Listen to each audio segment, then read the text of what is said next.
우리는 지금 사순절 기간을 지나고 있습니다. 이 사순절 기간 동안 주님의 사랑과 크신 은혜를 깨달아 복음에 합당한 열매를 맺게 되어지는 저와 여러분들 되기를 주님의 이름으로 축원드리겠습니다. 우리 시간 다 같이 함께 찬양하겠습니다.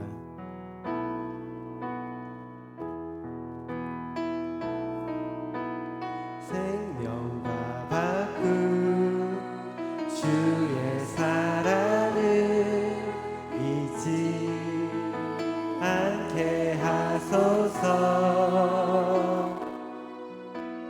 나를 위해 흘렸던 주의 눈물이지.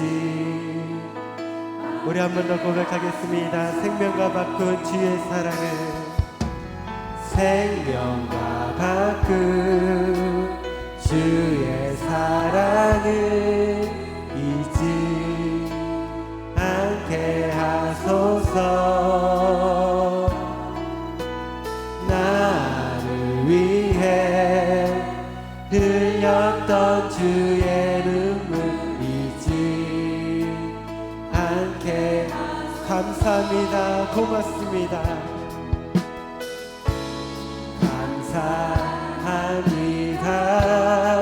감사합니다. 주님 고맙습니다. 그 사랑 때문에, 그 눈물 때문에 주 앞에서 예배. 생명과 바꾼 주의 사랑을, 생명과 바꾼 주의 사랑을 잊지 않게 하소서. 나를 위해 흘렸던 주의 눈물 잊지 않게. 주의 긍휼과 주의 선하심, 주의 긍휼과 주의 선하심 내가 묵상하오니 내 영혼 위에 베푸신 주의 은혜 잊지 않게. 감사합니다. 주님 고맙습니다.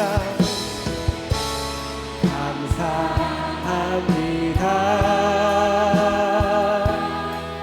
주님 고맙습니다. 그 사랑 때문에, 눈물 때문에 주 앞에서의 주의 긍휼과 주의 선하심, 주의 긍휼과 주의 선하심 내가 묵상하오니 내 영혼 위에 베푸신 주의 은혜 잊지. 우리 한 번 더 고백하도록 하겠습니다. 주의 긍휼과 주의 선하심, 주의 긍휼과 주의 선하심 내가 묵상하오니 내 영혼 위에 베푸신 주의 은혜 잊지 않게 하소서. 감사합니다. 감사합니다. 주님 고맙습니다. 그 사랑 때문에, 그 눈물 때문에 주 앞. 우리 두 손 높이 들고 고백하겠습니다. 감사합니다. 주님 고맙습니다. 감사합니다. 주님 고맙습니다.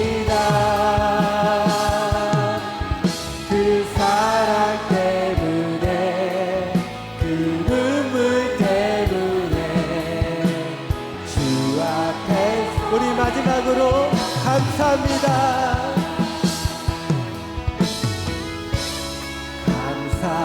감사합니다. 주님 고맙습니다. 주님 고맙습니다. 그 사랑 때문에 그 사랑 때문에 그 눈물 때문에 주 앞에서 예배합니다. 이 시간 우리 주님 앞에 감사 영광의 박수 올려드리겠습니다. 우리 이 시간 힘차게 박수 치시면서 찬양하겠습니다. 아멘. 내 주 하나님 넓고 큰 은혜는 저 큰 바다보다 깊다.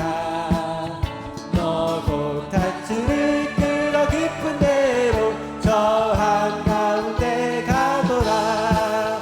언덕을 떠나서 장파에 배 띄워 내 주 예수 은혜의 바다로 내 맘 걷져가라. 왜 너 인생은 언제나 거기서 저 큰 바다 물결 보고 그리 모르는 깊은 바닷속을 한번 헤아려 안 보나. 언덕을 떠나서 장파에 배 띄워 내 주 예수 은혜의 바다로 내 맘 걷져가. 많은 사람이 얕은 물가에서 저 큰 바다 보려다가 찰싹거리는 작은 파도 보고 마음이 약하여 못 가네. 언덕을 떠나서 장파에 배 띄워 내 주 예수 은혜의 바다로 자곧 가거라 이제 곧 가거라. 자곧 가거라 이제 곧 가거라. 저 큰 은혜 바다 향해 자가 내 너를 저 깊은 데로 가라. 만망한 바다로 언덕을 떠나서 장파에 배 띄워 내 주 예수 은혜의 바다로 내 맘 걷져가라. 아 하나님의 은혜로 있을 데 없는 자 왜 구속하여 주는지 난 알 수 없도다.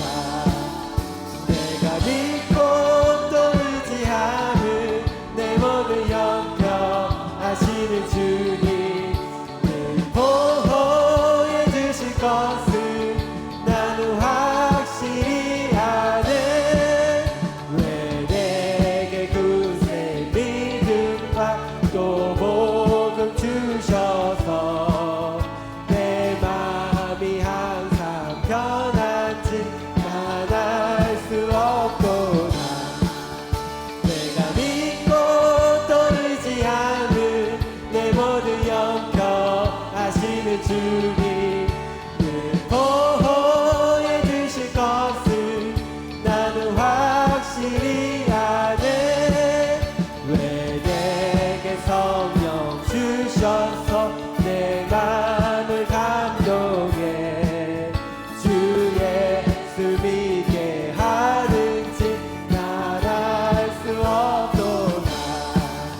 내가 믿고 또 의지함은 내 모든 영표하시는 주님 늘 보호해 주실 것을 나는 확실히 아네. 주 언제 강림하실지 봄밤의 홍가제 또 주님 만날 그곳도 난 알 수 없도다. 내가 믿고 또 의지함은 내 모든 영표하시는 주님 늘 보호해 주실 것을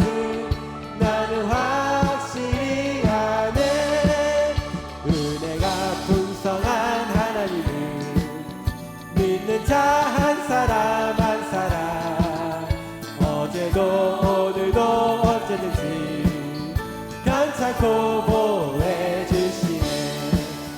주여 성령의 인사들을 오늘도 내려 주소서. 성령의 뜨거운 불길로서 오늘도 충만케 하소서. 정욕과 죄악에 물든 맘을 성령의 불길로 태우사 정결케 하소서. 태우소서. 깨끗게 하여 주옵소서. 주여 성령의 인사들을 오늘도 내려 주소서. 성령의 뜨거운 불길로서 오늘도 충만케 하소서. 이 세계 죄들로 돌아가신 어린 양 우리 주 예수여 그 속에 은혜를 내리시사 오늘도 구원해 주소서. 아멘. 주여 성령의 인사들을 오늘도 내려 주소서. 성령의 뜨거운 불길로서 오늘도 충만케 하소서.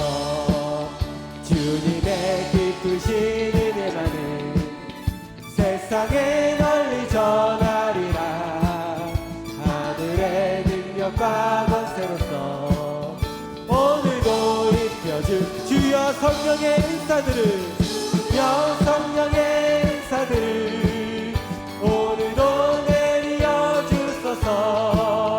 성령의 뜨거운 불길로서 오늘도 충만케 하소서. 하나님 하나님께 영광의 박수 올려드리겠습니다.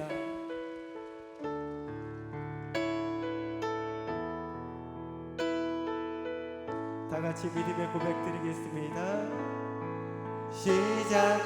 시작됐네 우리 주님의 능력이 나의 삶을 다스리고 새롭게 하네.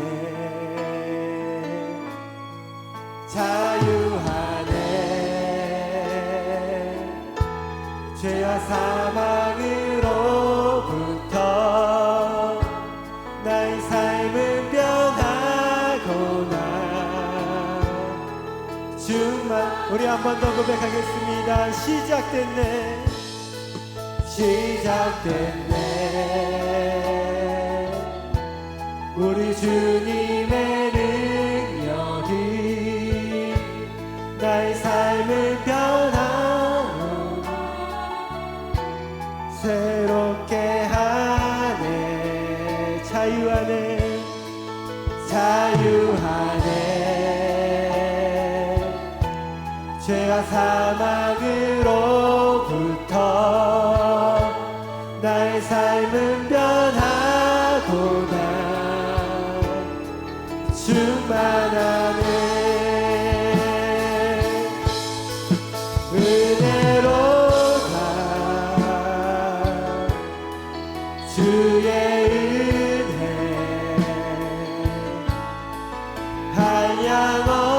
한량없는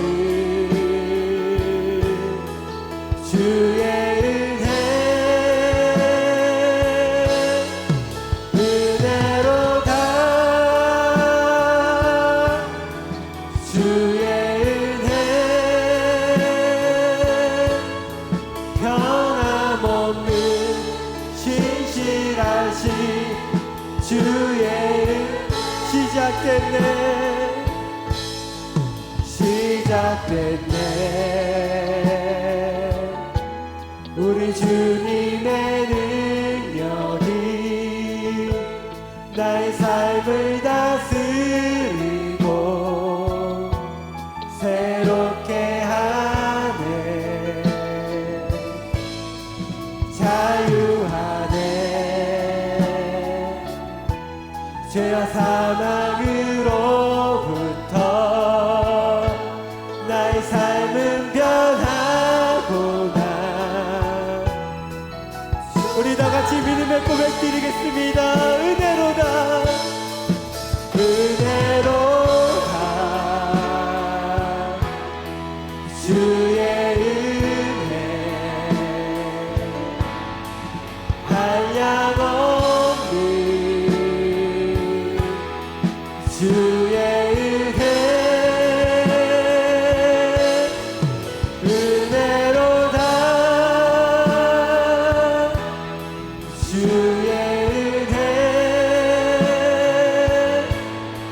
변함없는 신실하신 우리 다 같이 그 자리에서 일어나서 고백하겠습니다. 은혜로다 주의 은혜 은혜로다 주의 은혜 한량없는 주의 은혜 은혜로다 주의 은혜 변함없는 신실하신 주의 은혜 주가 일하시네 주가 일하시네 주께 아끼지 않는 자에게 주가 일하시네 주가 일하시네 신뢰하며 걷는 자 주가 일하시네 주가 일하시네 주가 일하시네 주께 아끼지 않는 자에게 주가 일하시네 주가 일하시네 신뢰하며 걷는 자 우리 시간 다같이 예배를 위하여서 주여 삼차고 기도하겠습니다. 주여 주여 주여 하나님 살아계신 주님 이 예배 가운데 주의 은혜가 넘쳐나기를 간절히 소망합니다. 아버지 하나님 주의 충만한 은혜로 말미암아 우리의 삶이 변화되어지게 하여 주시옵소서. 복음에 합당한 열매를 맺게 하여 주시옵시고 날마다 주가 동행하는 삶을 살아갈 때에 모든 죄와 저주 가운데 사해받게 되어지며 참된 평안함을 누리며 살아갈 수 있는 우리 모두가 되어지게 하여 주시옵소서. 말씀을 전하시는 당신은 아니 못하니 영광의 강가로 허락하여 주시옵시고 그 선포되어지는 말씀을 통하여서 그리스도의 충만한 은혜의 복음이 선포되어지게 하여 주시옵시며 절망 가운데서 소망을 붙게 하여 주시옵시며 우리 가운데 일하시는 주님을 경험할 수 있는 우리 모두가 되어지게 하여 주시옵소서. 주님을 기대합니다. 주님을 소망합니다. 주여 이곳에 찾아가여 주시옵소서. 찬양하라 내 영혼아 찬양하라 내 영혼아 찬양하라 내 영혼아 내 속에 있는 것들아 다 찬양하라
하나님은 영이시니 예배하는 자가 영과 진리로 예배할지니라.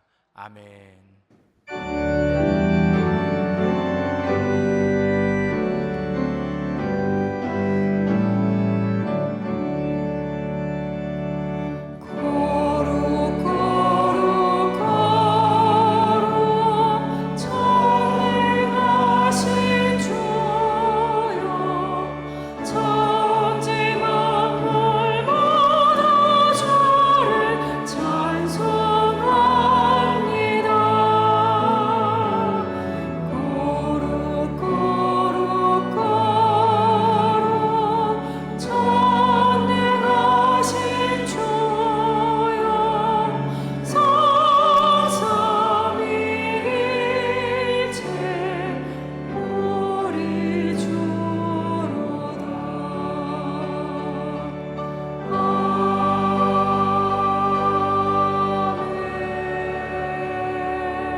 전능하사 천지를 만드신 하나님 아버지를 내가 믿사오며 그 외아들 우리 주 예수 그리스도를 믿사오니 이는 성령으로 잉태하사 동정녀 마리아에게 나시고 본디오 빌라도에게 고난을 받으사 십자가에 못 박혀 죽으시고 장사한 지 사흘 만에 죽은 자 가운데서 다시 살아나시며 하늘에 오르사 전능하신 하나님 우편에 앉아 계시다가 거기로부터 산자와 죽은 자를 심판하러 오시리라.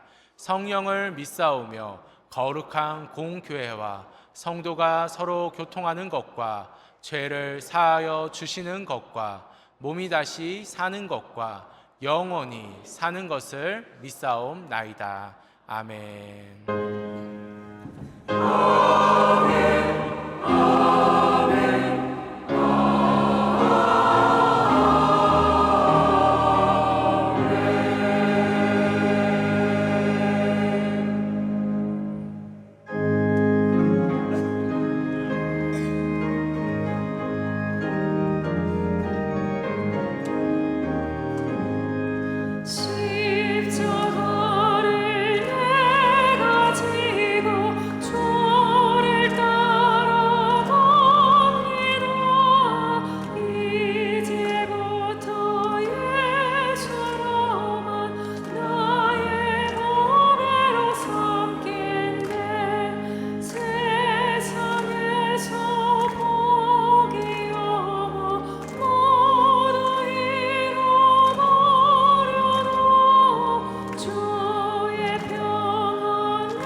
오늘 은혜 받으실 하나님 말씀은 출애굽기 18장 13절에서 14절, 19절에서 22절 말씀입니다.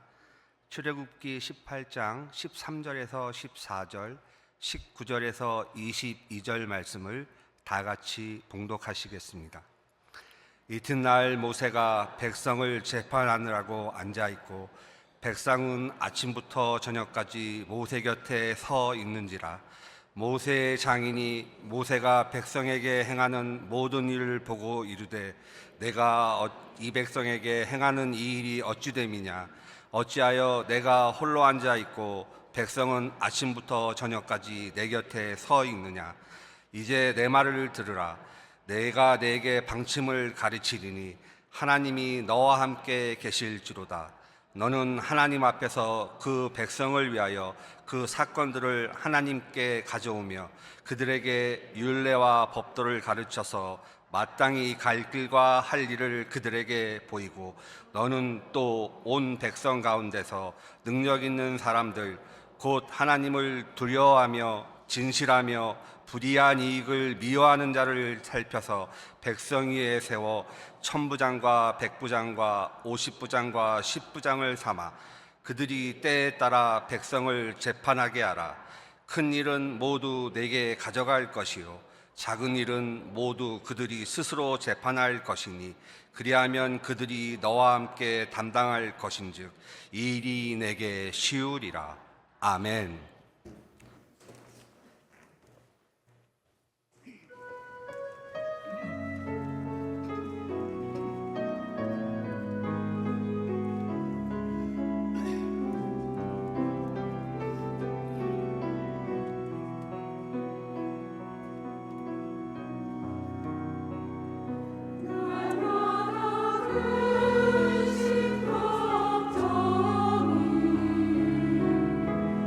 나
베들레헴 찬양대의 은혜로운 성가에 감사를 드립니다. 전후 좌우에 계신 분들과 함께 인사 나누겠습니다. 예수님의 이름으로 사랑합니다.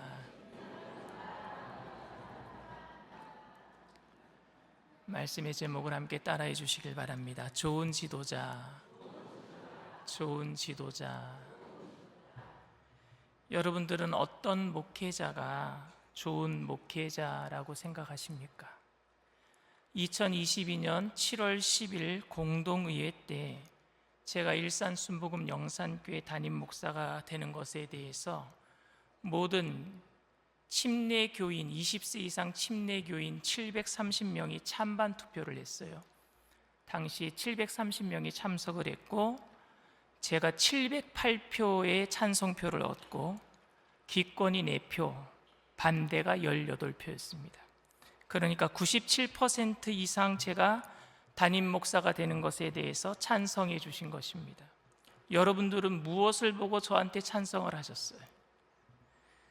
저에게 담임 목사를 뽑는 기준을 이야기하라고 한다면 하나님을 진심으로 사랑하고 하나님을 사랑하는 것만큼 성도를 사랑하고 목사는 예수 그리스도의 구원의 은혜를 날마다 감격해야 되고 그리고 인격적으로 예수 그리스도를 닮아가는 사람이라고 저는 생각을 합니다.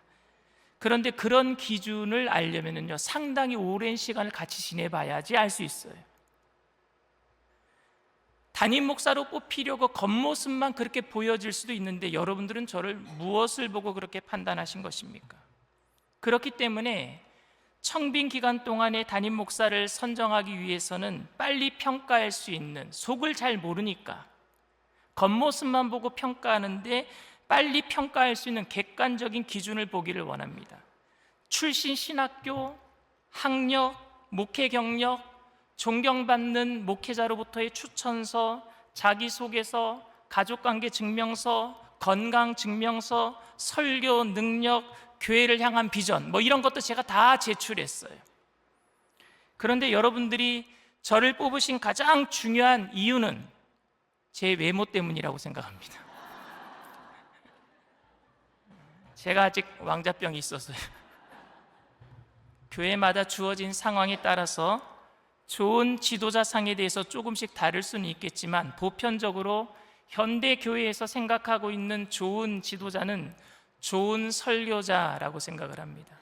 교회에서 여러 가지 목회자의 청빙 조건을 보겠지만 아마도 여러 가지 조건들보다도 가장 우선적으로 중요하게 보는 것을 목회자의 설교 능력이라고 봅니다. 그렇다면 어떤 설교자가 여러분 좋은 설교자이겠습니까? 종교개혁자 마틴 루터는 좋은 설교자에 대해서 10가지 자질을 이야기했는데 제가 10가지 얘기해 드릴 테니까 그 10가지 중에 제가 몇 가지나 걸리는지 한번 체크를 해보세요. 첫 번째, 체계적으로 잘 가르칠 수 있어야 한다. 두 번째로 유머가 있어야 한다. 세 번째로 언변이 좋아야 한다. 네 번째로 목소리가 좋아야 한다. 다섯 번째로 기억력이 좋아야 한다. 여섯 번째로 언제 설교를 마쳐야 할지를 알아야 한다. 일곱 번째로 자기가 하는 설교에 대한 확신이 있어야 한다. 여덟 번째로 설교의 내용대로 살아갈 각오가 있어야 한다. 아홉 번째로 조롱과 비웃음을 견딜 수 있어야 한다. 열 번째로 부지런히 공부해야 한다. 제가 생각하기에는 몇 개 없는 것 같아요. 교회의 지도자들은, 특히 목사님들은 설교가 목회에서 얼마나 중요한 위치를 차지하고 있는지 다 잘 알고 있습니다. 그래서 어떤 목사님들은 후배 목사님들에게 설교에 목숨을 좀 걸어라 라는 말을 자주 하기도 합니다. 설교를 잘하면 인정받기 쉽고 설교를 통해서 교인들을 감동시킬 수 있으면 그것이 곧 목회의 성공이라고 생각하기 때문입니다. 저도 개인적으로 설교의 중요성을 잘 압니다. 그런데 저는 오늘 그 설교가 얼마나 중요한 것을 말하는 거기에 경계할 점이 있다라는 사실을 강조하고 싶습니다. 설교를 잘해서 하나님께 영광 돌려야 될 것을 설교자가 다 가로채는 그 위험성이 설교 잘하는 것에 있단 말입니다. 좋은 설교자라고 할 때 설교의 내용보다는 그 전달의 기술에 의해서 설교자의 능력을 평가하는 현대 교회의 풍속에 대한 오류도 있지만 그것보다 경계해야 하는 것은 좋은 설교자가 언제나 좋은 지도자는 아니라는 사실입니다. 설교는 잘했지만 설교는 잘하는 목사님들이 우리 대한민국에 있었어요. 유명한 목사님들이 있었어요. 그런데 그분들 중에 몇 분은 성추문이나 사기 혐의에 연루된 목회자로서 뉴스에 나와서 교계를 떠들썩하게 만들었던 적이 몇 번 있었던 것을 기억합니다. 그래서 저는 설교를 잘하는 자가 좋은 지도자라고는 생각하지는 않습니다. 목회에서 설교가 차지하고 있는 비중이 크다는 것을 인정하더라도 설교로 교인들의 마음을 얻고 그리고 목회적 입지를 굳히려고 하는 의도는 정말로 위험하기 이를 데 없는 것입니다. 어떤 설교가 여러분 좋은 설교입니까? 그 하는 것은 정의도 새로 만들어져야 할 것도 있겠지만 좋은 설교는 목적이 아니라 수단이라고 하는 그 인식에 대한 여러분들이 좋은 설교는 수단이라고 생각해야 될 텐데 목적이라고 생각하는 분들이 너무 많아요. 좋은 설교는 하나님을 바라보게 만드는 수단이 되어야 될 줄 믿습니다. 근데 목적에 대해서 내가 좋은 설교 한 편을 들으면 영적인 양식을 다 먹었다라고 생각하고 하나님의 말씀을 더 이상 안 보려고 하는 그 목적을 두는 데다 거기에 문제가 있다는 얘기입니다. 그래서 오늘 저는 말씀을 통해서 좋은 설교를 좋은 목사라고 생각하는 현대 교회의 보편적인 생각에 이의를 제기하고 싶습니다. 모세의 장인 이드로는 이방인의 제사장이었지만 미디안의 제사장이었어요. 이방인의 제사장이었지만 야훼 하나님께서 이스라엘 백성들을 구원하시고 그 엄청난 일들을 자기가 듣고 회심하고 야훼를 하나님으로 자기 하나님으로 영접하였어요. 대단한 것 아닙니까? 이방인 제사장이 하나님을 자기 하나님으로 영접했습니다. 그리고 그 다음날 영접한 다음날 모세가 하루 종일 재판하는 장면을 봐요. 그리고 그에게 아주 중요한 제안을 합니다. 뭘 안다고? 야훼 종교를 처음 들어간 새 신자 아닙니까? 아무리 모세의 장인이라고 할지라도 자기가 섬겼던 그 종교와는 전혀 차원이 다른 하나님만을 섬기는 종교에 처음 들어온 사람이 뭘 안다고? 그것도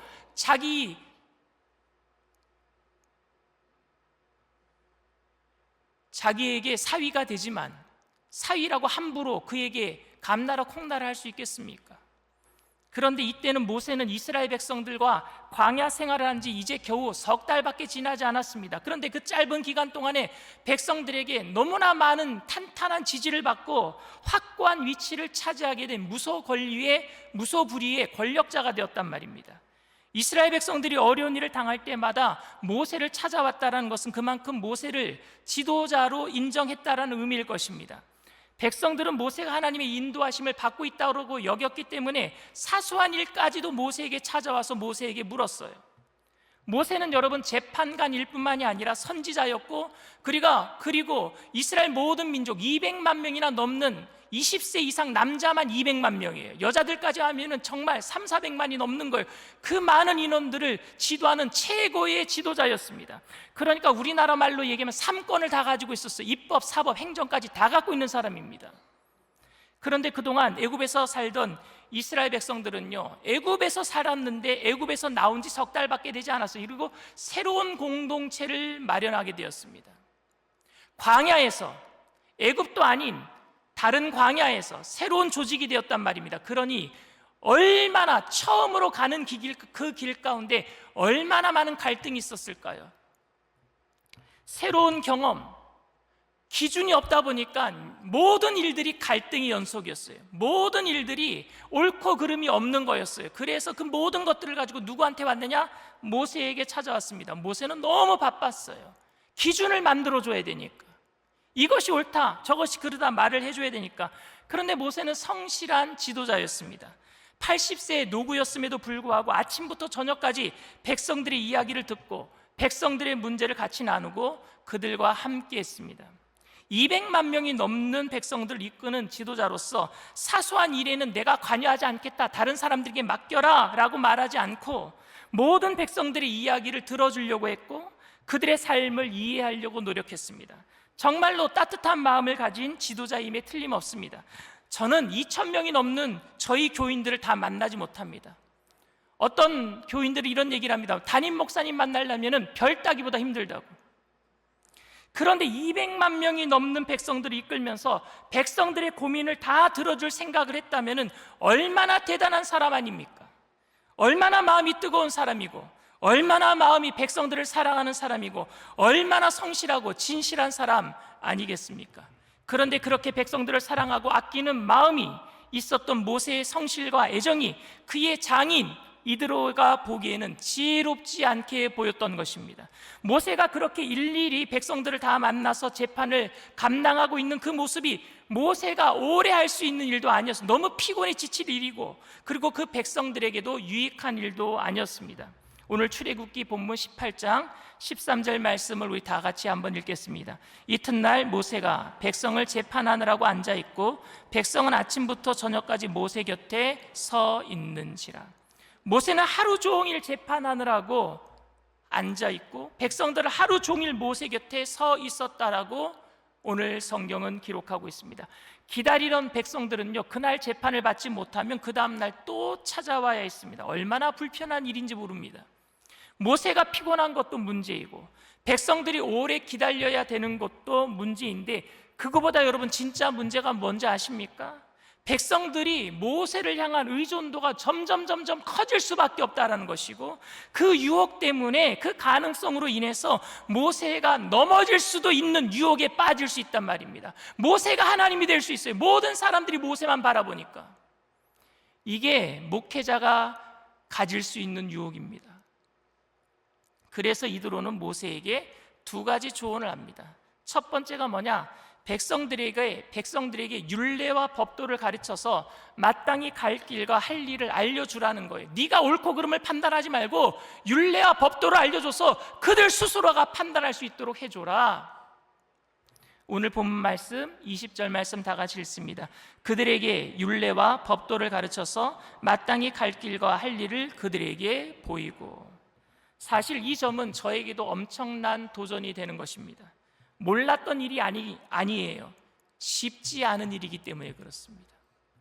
소위 좋은 설교자라 불리는 사람들이 경계해야 할 것은 교인들이 하나님과 동행하도록 설교자에게 의존하지 않도록 만드는 일인데, 이 일이 쉽지 않다라는 말입니다. 설교가 교인들에게 정말로 필요한 영적인 양식을 공급하는 것이라는 교회의 전통적인 입장에서 일주일 제가 준비한 설교로 여러분들에게 영적인 꼴을 먹이고 있다라고 생각한다면 여러분들은 하나님을 의지하기보다는 저를 더 의지하게 될 거예요.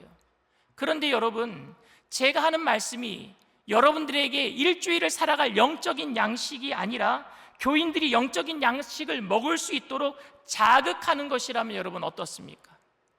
제 설교가 영적인 양식이 아니라 여러분들이 영적인 양식을 찾아갈 수 있도록 자극하는 것이라면, 그러니까 설교는 영적인 양식이 아니라 교인들로 하여금 그 양식을 향해 목마름을 느낄 수 있도록 해줘야 하고 그 양식을 찾아갈 수 있도록 하는 자극이 되어야 한다는 말입니다. 설교가 이런 역할을 하지 못한다면 좋은 설교를 들으면서도 교인들은 영양실조에 걸릴 수 있습니다. 내가 오늘 양식을 먹었다라고 착각할 수 있으니까요. 좋은 설교를 들으면 밥을 이미 먹었다라고 착각합니다. 우리가 아는 것처럼 그 자극과 포만감은요, 오래 가지 못합니다. 아무리 좋은 설교를 들었다라고 할지라도 그 좋은 설교가 일주일 동안 여러분들의 삶을 지킬 만큼 그 양이 되지 않습니다. 요즘 TV를 보면 건강에 관한 어떤 패널들이 나와서 이야기를 하는 것들을 많이 봐요. 근데 그 패널들 중에 운동하는 사람들이 있어갖고 운동하는 방법들 알려줍니다. 건강해지려면 이런 운동을 하세요. 그런데 그걸 보고 우리는 자극을 받아요. 그럼 운동하고 싶어 하는 것은 그 자극을 받아서 운동을 해야 되는 내 책임입니다. 그런데 그것만 보고 내가 건강해졌다라고 말하는 사람이 있을 수 있겠습니까? 없어요. 자극을 받았으면 운동을 해야 되는 것 아니겠습니까? 설교는 바로 그런 역할을 하는 겁니다. 교인들이 믿음을 지키며 살아가게 만드는 것은 저의 설교가 아니라 설교를 듣고 하나님의 은혜를 기억하는 것인 줄 믿습니다. 그러니까 우리가 자극을 받아서 늘 하나님의 은혜를 기억해야 되는 거예요. 그 은혜가 바로 영적인 양식인 줄 믿습니다. 그 은혜가 누굽니까? 구원의 은혜가 예수 그리스도이신 줄 믿습니다. 설교는 그 은혜를 기억나게 하는 것뿐이에요. 설교는 여러분들에게 양식을 주는 것이 아니라 양식을 찾도록 만드는 것입니다. 그런데 우리는 설교를 영적인 양식이라고 오해하기도 합니다. 일주일에 한 번 좋은 설교를 들으면 그 설교 때문에 한 주간 배가 고프지 않을 것이라고 생각합니다. 그런데 여기에 위험이 도사리고 있는 것입니다. 성도들이 좋은 설교자에게 실족하면 설교자만 떠나는 것이 아니라 하나님을 떠나기 때문입니다. 아마도 그 이유 중에 하나는 교인들이 설교를 들으면서 하나님을 바라본 것이 아니라 설교자를 바라봤기 때문일 것입니다. 설교자의 추락과 함께 성도들이 교회를 떠나는 것은 심각한 문제가 아니라 할 수 없습니다. 물론 저도 압니다. 그런 현상이 불가피한 것임도 저도 압니다. 설교자는 어쩔 수 없이 사람들의 주목을 받을 수밖에 없다는 사실을 저도 압니다. 하지만 이 설교가 사람들을 하나님께로 나아가게 해야 되는데 그 성도들을 설교자에게 끌어올 수 있는 강력한 힘이 있다는 사실을 인식하지 않고 경계하지 않으면 사람들이 늘어나고 성공적인 목회를 하고 있다고 할지라도 하나님의 영광을 돌리는 것은 아니라고 저는 생각합니다. 이드로는 모세에게, 백성에게 일일이 답을 해주지 말고 율례와 법도를 가리켜서 마땅히 할 일과 갈 길을 그들이 스스로 알 수 있도록 해주어라 라고 말을 했습니다. 좋은 지도자는 자기를 따르도록 하는 사람이 아니라 하나님을 따르도록 성도를 세워주는 사람이 좋은 지도자인 줄 믿습니다. 이드로는 모세에게 너 자신을, 사람들이 네 자신을 의지하도록 만들지 말아라. 많은 이스라엘 백성들이 모세 너 자신을 의존하도록 만들지 말아라 라고 이야기하고 있는 겁니다. 한 남자가 여러분 사랑에 빠졌어요. 한 여인에게 사랑에 빠졌어요. 그래서 매일마다 편지를 썼습니다. 700일을 700통을 썼어요. 드디어 여인이 사랑에 빠졌어요. 그런데 우편 배달부랑 사랑에 빠졌어요. 이 얼마나 허망한 일이겠습니까? 이 얼마나 허망한 일입니까?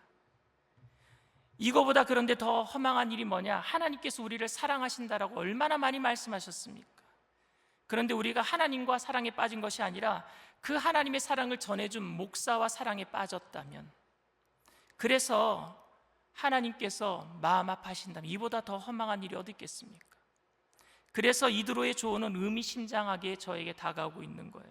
단순히 모세를 편하게 하기 위해서가 아니라 그 백성들로 하여금 하나님의 뜻을 분별할 수 있어서 매사에 모세에게 의존하지 않도록 하기 위한 의미가 담겨 있습니다.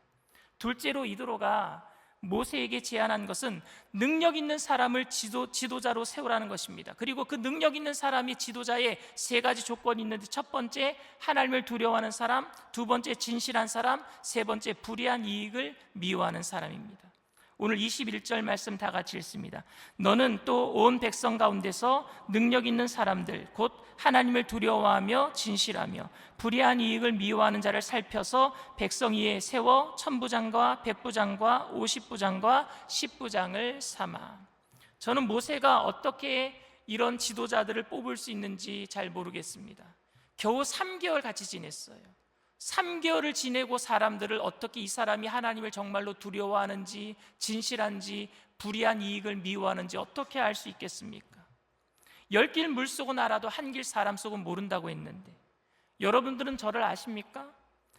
이제 저와 함께 3년 신앙생활 같이 했어요.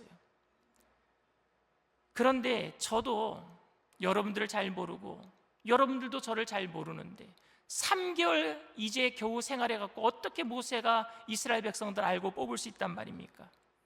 그래서 저는 사람들을 뽑을 때 기준을 가지고 있습니다. 성경적인 기준이 있어요. 교육자를 뽑고 교회 기관장들을 임명하고 재직들을 세울 때 저에게는 기준이 있습니다. 그런데 꼭 뽑아놓은 다음에 사람들이 변하는 사람들이 있어서 제가 잘못 세운 것은 아닌가 하는 생각이 들 때도 있습니다. 모세도 10부장, 50부장, 100부장, 1000부장을 괜찮은 사람이라고 생각했다가 뽑았다가 완장만 차면은 변하는 사람들이 있는 것을 봤을 거예요. 그렇다고 할지라도 아무리 형식적인 일이라고 하더라도 정말 사람을 뽑는 일이 어려운 일이라고 할지라도 우리는 하나님을 두려워하고 진실해야 하며 불의한 이익을 미워하는 사람을 세우기 위해 노력해야 될 줄 믿습니다. 기본에 충실해야 된단 말입니다. 아무리 힘든 일이라고 할지라도.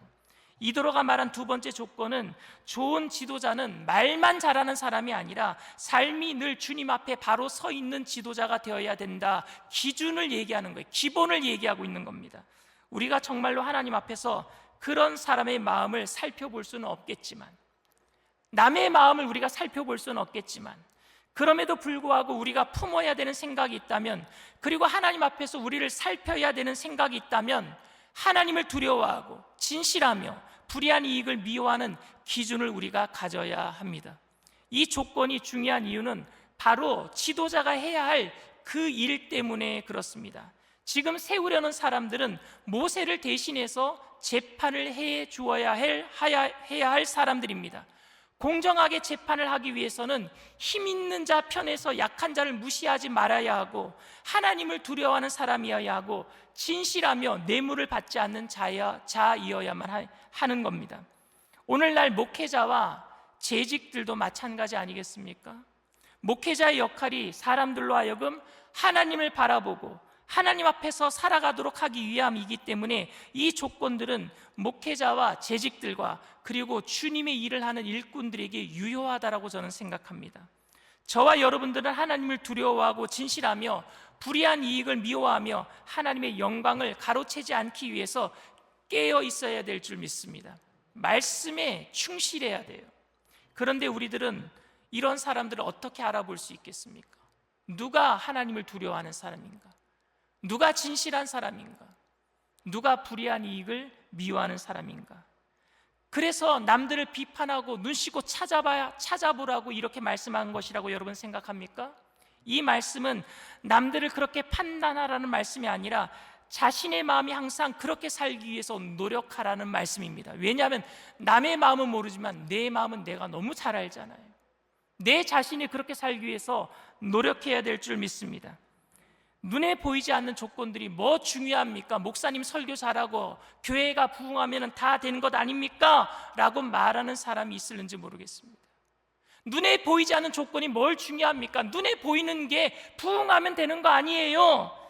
그렇게 말하는 게 쉽기 때문에, 그렇기 때문에 좋은 설교는 성도만 늘어나게 만드는 설교가 아니라 하나님을 전적으로 바라보며 살아가도록 하는데, 그게 진짜 좋은 설교 아니겠습니까? 그래서 설교자는 좋은 설교 때문에 성도들만 늘어난다, 가시적인 부흥에만, 그 유혹에만 빠져 있을 수 있기 때문에, 그래서 제가 오늘 여러분들에게 이런 말씀을 드리고 있는 거예요. 여러분들은 설교를 하고 있는 저를 바라보는 것이 아니라 하나님을 바라보게 되기를 바랍니다. 여러분들을 설교를 하고 있는 제가 아니라 저에게 이 일을 맡겨주신 예수님께 주목하게 되기를 바랍니다. 그리고 감히 제가 부족하지만, 그리고 부끄럽지만, 여러분들 앞에서 하나님을 두려워하고 진실하고 불의한 이익을 미워하는 그 기준이 눈에 보이는 성장으로 인해서 무뎌지지 않도록 기도해 주시길 바랍니다. 제 마음이 흔들리지 않도록 여러분들이 기도해 주셔야 돼요. 여러분들도 눈에 보이는 가시적인 기준보다는 성경적인 기준으로 교회가 세워질 수 있도록 하나님을 더욱더 두려워하시고, 그리고 진실한 마음을 가지시고 불의한 이익을 미워하기 위해서 온유 겸손한 모습으로 예수님 닮아가게 되기를 바랍니다. 사랑하는 성도 여러분, 오늘 예배 후에 누군가가 저에게 목사님 설교 오늘 너무 좋았습니다 라고 한다면 저에게는 더할 수 없는 위로가 되고 제 사역을 감당하는 힘이 분명히 될 것입니다. 하지만 제 설교가 왜 좋았느냐라고 물어보았을 때 목사님 설교 때문이 아니라 제가 목사님 설교 때문에 하나님 은혜 없이는 못 살 것 같아요. 그래서 그 은혜를 기억하고 사람을 의지하지 아니하고 목사님 바라보지 아니하고 하나님 바라보며 살 것입니다 라고 말한다면 저는 더 감사할 것 같아요. 그리고 우리 모두 하나님을 두려워하고 진실하며 불의한 이익을 멀리함으로 교회를 세워나가는 일꾼으로 하나님께 끝까지 쓰임받게 되기를 주님의 이름으로 축원을 드립니다. 이 시간 말씀을 기억하시면서 잠시 묵상으로 기도해 주시길 바랍니다. 오늘 저희 교회에 처음 나오신 분이 계십니까?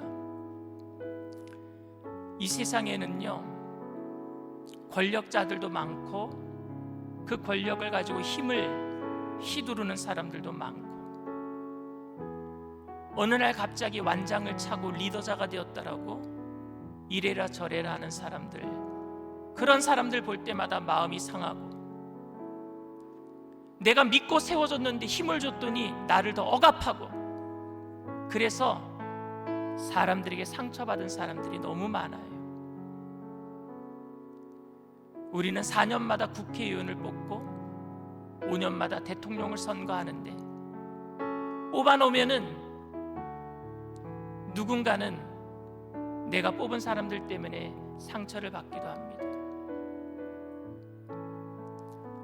그래서 다시는 사람에게 마음 주지 말아야지 하면서도 또 속고 사람에게 마음 주고, 그런데 우리에게 실망을 시키지 않는 딱 한 분 리더자가 계세요.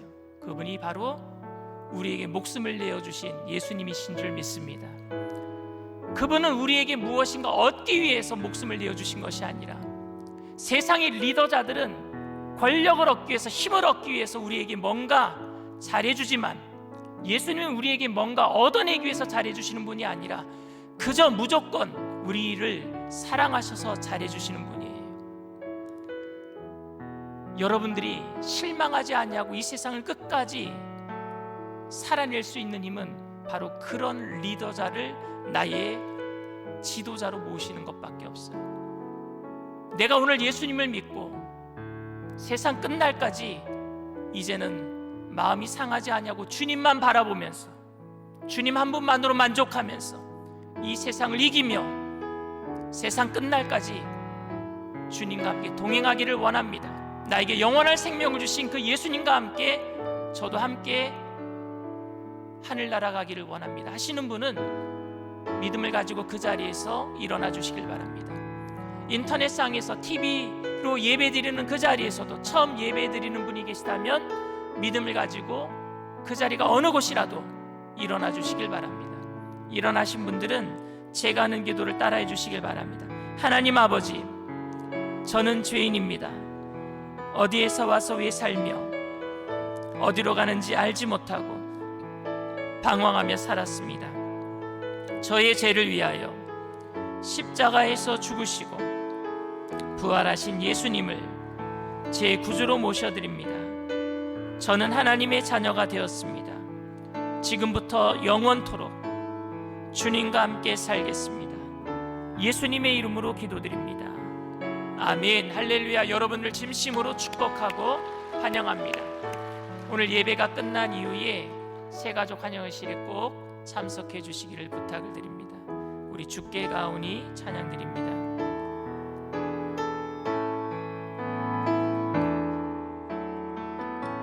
주께 가오니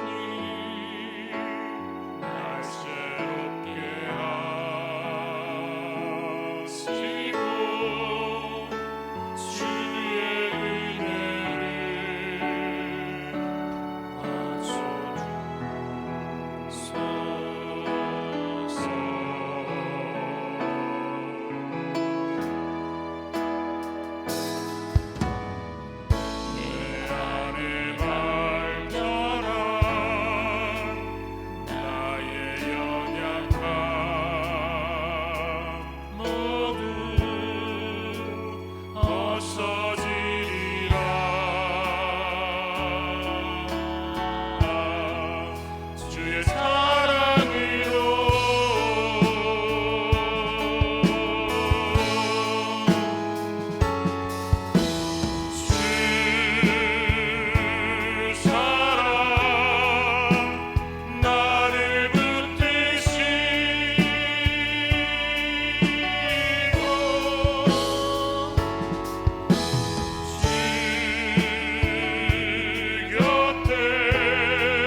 황제적은 정권 때 나라에서 잘 썼던 정책 중에 하나가 우미나 정책이에요. 뭐냐?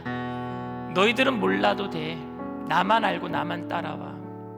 이게 우미나예요.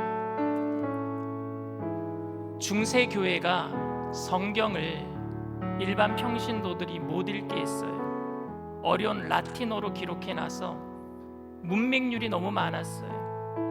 목사만 알면 돼.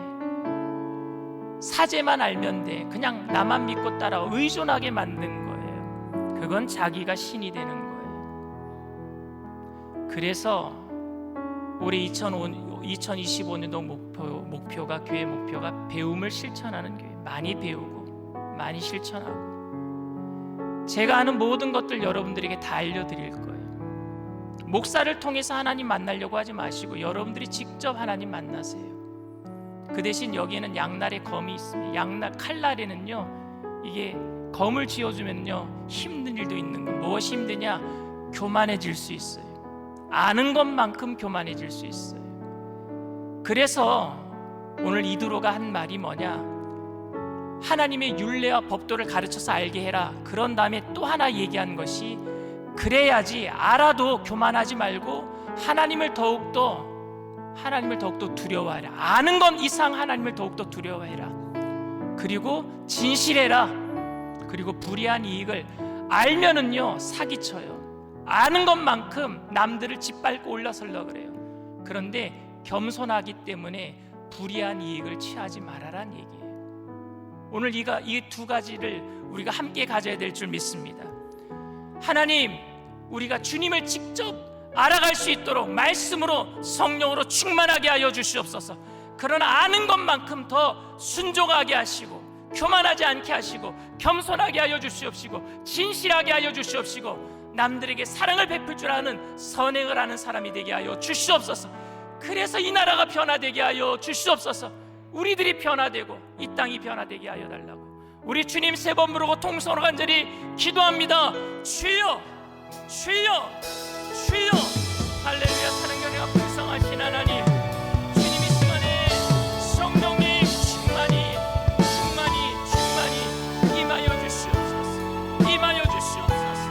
우리가 주님을 알아갈 때마다 주님 율례와 법도로 우리를 가르쳐 주시고, 성령으로 충만하게 하셔서 주님과 1:1로 만나는 믿음의 백성들, 그래 사는 이 삶의 무엇이 옳고 그름을 알게 하시고, 아는 것만큼 더욱더 하나님을 경외하며 두려워하며 주님을 하나님 아버지로 모시며 겸손하며 진리 안에서 날마다 진실하게 살아가게 하여 주시옵시고, 내 자신이 아는 것만큼 온유하고 겸손함으로 남을 판단하고 비판하지 아니하며 섬기며 사랑으로 일깨워줄 수 있도록 성령님 충만히 우리에게 임재하여 주시고, 하나님 아버지 우리를 사용하여 주시옵소서. 이 땅과 이 민족을 주님 불쌍히 여겨주시옵소서. 아는 사람들이 남을 짓밟고 올라서고, 아는 것만큼 모르는 사람들 이용하는 이 땅에 예수 믿는 사람들을 통하여서 변화가 일어나게 하여 주시옵소서. 변화가 일어나게 하여 주시옵소서. 하나님 아버지, 천국의 보좌를 버리시고 낮고 비천한 이 땅에 오셔서 우리를 섬겨주셨듯이 우리를 하나님 아버지 이 땅에 수많은 많은 영혼들을 섬기며 나보다 못한 사람들을 섬기며 하나님의 영광을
가슴에 아픈 곳이 있으신 분은 믿음을 가지고 아픈 곳에 손을 얹으시길 바랍니다. 사랑과 은혜가 풍성하신 좋으신 하나님, 우리가 주님을 더욱더 알게 되기를 원합니다. 주님의 율례와 법도를 알려주시옵소서. 옳고 그름을 판단할 때에 내가 하나님이 되는 것이 아니라 더욱더 하나님을 경외하며 진실하게 말씀대로 살아가는 온유함과 겸손함으로 남들을 판단하지 아니하고 사랑으로 세워줄 수 있는 일꾼들이 되게 하여 주시옵소서. 이 일을 위해서 우리를 산수몸 영산교회 성도로 불러주셨사오니 하나님 모든 성도님들의 가정을 주님께서 책임져 주시옵시고 불꽃 같은 눈동자로 돌보아 주시옵시고 영혼육간의 강건함을 더하여 주시옵시고 불안과 염려가 떠나가게 하여 주시옵시고 마음속에 그리스도의 평강이 넘쳐나게 하여 주시옵시고 우리의 배에서 생수의 강이 흘러넘쳐 이웃을 적시는 복의 통로가 되게 하여 주시옵소서. 나사렛 예수의 피로 명하노니 마음의 두려움과 염려의 세력 모든 문제를 갖다주는 감의 세력은 한 길로 왔다 일곱 길로 도망갈지어다. 가정을 해방하며 자녀 앞길을 해방하며 사업장과 직장을 해방하는 원수 사탄의 세력은 떠나갈지어다. 이 나라를 어둡게 만드는 미혹한 악한 영의 세력아 나사렛 예수의 피로 명하노니 떠나갈지어다. 주님께서 이 땅을 책임져 주시옵소서. 미국 다음으로 선교사를 많이 파송하는 하나님 아버지 선교사의 나라입니다. 북한과 복음으로 통일이 되게 하시고 북한의 핵무기가 다 하나님 아버지 소멸되게 하여 주시옵시고 민족 복음화 세계 선교를 향해서 나아가는 나라 될 수 있도록 주님께서 이 나라 정치, 군사, 경제, 안보, 문화 모든 문제를 주님께서 해결하여 주시옵시고 주님 뜻 안에서 합력해서 선을 이루어 주시옵소서. 오늘도 우리가 육신의 아픔을 가지고 병든 곳에 믿음을 가지고 손을 얹어 싸우니 치료의 강선을 바라여 주시옵소서. 나사렛 예수의 피로 명하노니 저주받은 질병의 세력은 떠나갈지어다. 머리부터 발끝까지 깨끗게 될지어다. 오장육부 사지백체 뼈 마디마디 신경세포 조직마다 새롭게 될지어다. 정신적인 질병도 떠나갈지어다.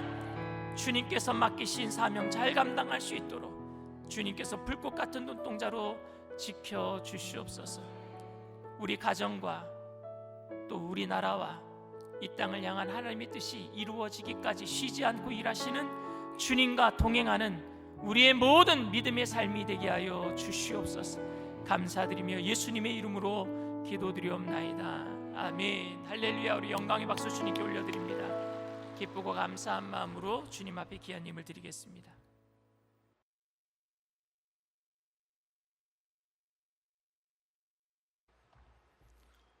사랑과 은혜가 풍성하신 참으로 좋으신 야훼 하나님 아버지, 우리의 힘이요 능력이신 하나님을 믿음으로 예수 그리스도 십자가의 공로로 구원하시고 자녀 삼아주시고 복의 복을 더하사 주일 예배를 인도하셔서 감사와 찬양으로 예배드리게 하신 은혜와 이 시간 강신호 담임 목사님 입술을 통하여 출애굽기 18장 13절과 14절 19절과 22절에 의거 좋은 지도자란 하나님 말씀으로 우리의 신앙생활을 깨닫고 또한 은혜 주시며 감사하여 정성껏 준비한 예물에 기쁘고 즐겁고 감사함으로 드리는 손길로 주관하옵시며 우리들의 영원한 구원의 반석이시며 지금도 살아서 역사하시는 우리 주 예수 그리스도 이름으로 기도드립니다. 아멘.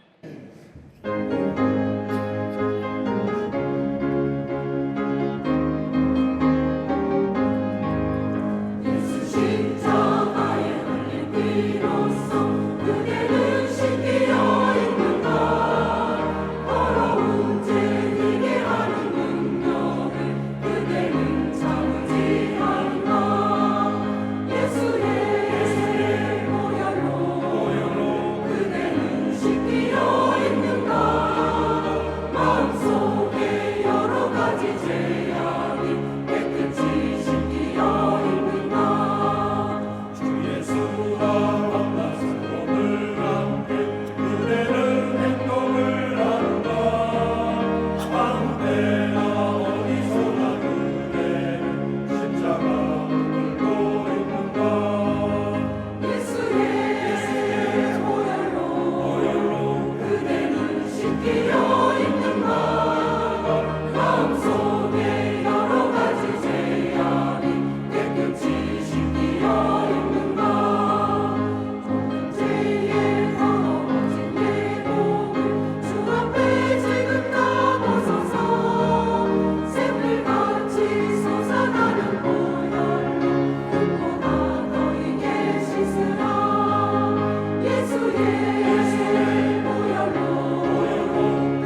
절실한 분들을 위한 새가족 환영회가 대성전 입구 맞은편 새가족 환영회실에 서 있습니다. 담임 목사님이 읽어주는 사순절 묵상이 4월 19일까지 진행됩니다. 사순절 기간 묵상을 통해 예수님의 죽음과 기억하고 부활을 준비하는 은혜의 시간이 되시기를 소망합니다. 국가 안전과 국민 대통합을 위한 정성도 새벽 기도회가 매주 목요일 오전 4시 40분에 트리니티 성전에서 있습니다. 2025년 재직 기도회가 3월 30일 오후 12시 30분에 대성전에서 있습니다. 참석 대상은 장로, 안수집사, 권사, 서리집사, 전원위원이 모두 참석해 주시기 바랍니다. 금총교구 헌신예배가 4월 4일 오후 8시 30분에 대성전에서 있습니다. 성도님들의 많은 관심과 후원으로 몽골 단기 선교를 위한 바자회가 조기 마감되었습니다. 바자회 모든 수익은 몽골 단기 선교 후원금으로 사용될 예정입니다.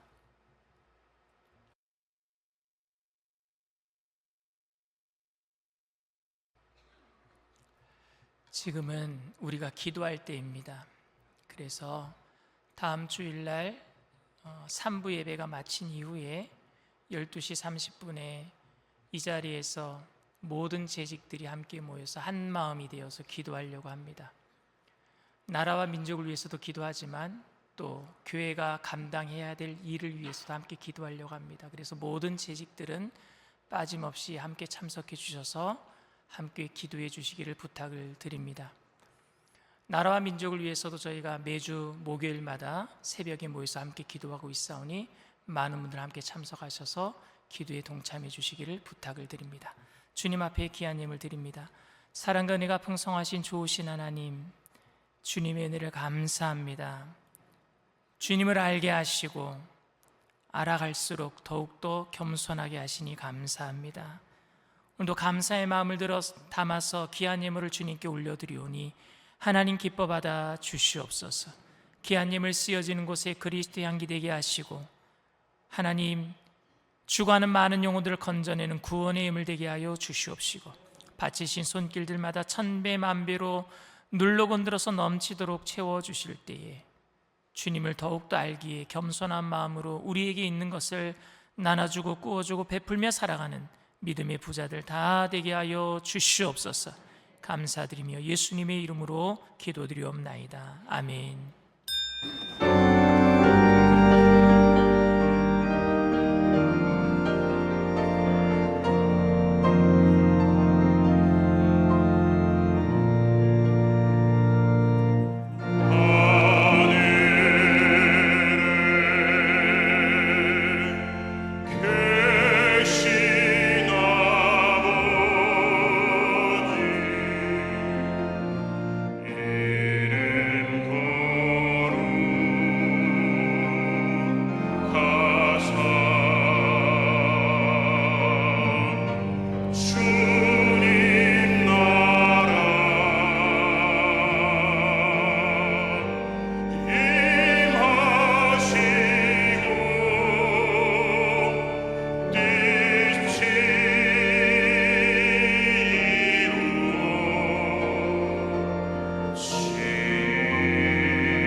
지금은 우리 주 예수 그리스도의 무한하신 은혜와 아버지 하나님의 영원하신 극진하신 사랑하심과 보혜사 성령님 내주교통 충만하시고 위로하시는 축복이 하나님의 말씀을 듣고 그 말씀을 깨달을 때마다 더욱더 주님을 주목하고 주님을 경외하고 진실한 마음으로 우리의 삶 속에서 다른 사람들을 세우며 살기로 결단하는 믿음의 백성들, 개인, 가정, 사업, 직장, 자녀, 학업생활, 범사 전체 위에 지금으로부터 영원토록 함께 하실지어다. 아멘.